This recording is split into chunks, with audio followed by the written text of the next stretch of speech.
Hello everyone, অনেক দিন পরে তোমাদের সাথে একটা শপিং ব্লগ আমি শেয়ার করব।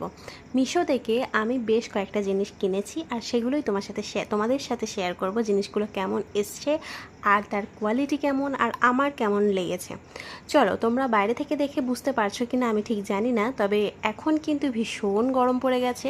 আর এত গরমে কিন্তু আমরা সবাই একটু কটনের জিনিসটাই পছন্দ করি, সেটা জামা কাপড় হোক বা ঘরের অন্যান্য জিনিস হোক। ঠিক সেই কথাটাই মাথায় রেখে আমি এবারে মিশো থেকে কিনেছিলাম বেশ কিছু, মানে দুখানা বেড কভার।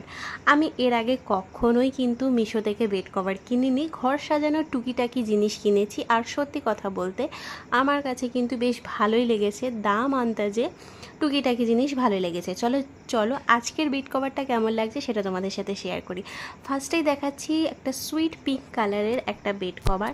আর দেখো, মাত্র কমফোর্টেবল, মানে ভীষণ রিজনেবল প্রাইসের মধ্যে দুখানা তোমার বালিশের কভার দিয়ে একটা কিং সাইজের বেড কভার কিন্তু আমি কিনেছি ভীষণ ভীষণ রিজনেবল প্রাইসের মধ্যে।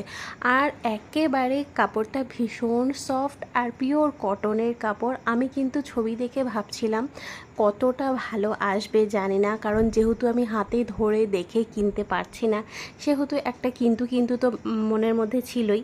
তাই যখন হাতে পেয়ে জিনিসটা ভীষণ ভালো লেগে গেছে, তাই মনে হচ্ছিল যে তোমাদের সাথে একটু শেয়ার করে নিই। যদি তোমাদের কারো ভালো লাগে তাহলে তোমরাও কিনতে পারবে।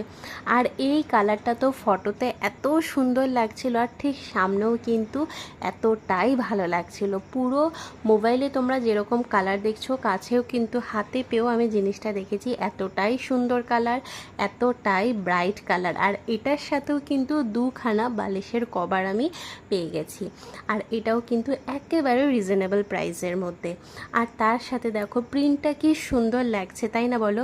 তোমরা যারা আমার মতোই ঘর সাজাতে ভীষণ পছন্দ করো আর টুকিটাকি শপিং করতেও ভালোবাসো, তাদের জন্য কিন্তু এই জিনিসগুলো ভীষণ ভীষণ কম প্রাইসের মধ্যে তোমরা ঘরে বসেই কিনে নিতে পারবে। এই দুটোর মধ্যে তোমাদের কোনটা সবথেকে বেশি ভালো লাগছে তোমরা একটু প্লিজ জানিও। আর এবারে চলো আরও একটা ভীষণ প্রয়োজনীয় জিনিস তোমাদের সাথে শেয়ার করি। চলো কী জিনিসটা তোমাদের সাথে শেয়ার করছি সেটা দেখে নাও।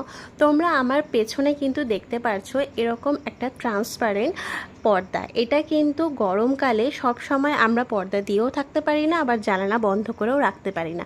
তাই এরকম একটা ট্রান্সপারেন্ট পর্দা আমি জানালার জন্য এতদিন ধরে ইউজ করতাম। এটা প্রায় আমার 1 বছর হয়ে গেছে।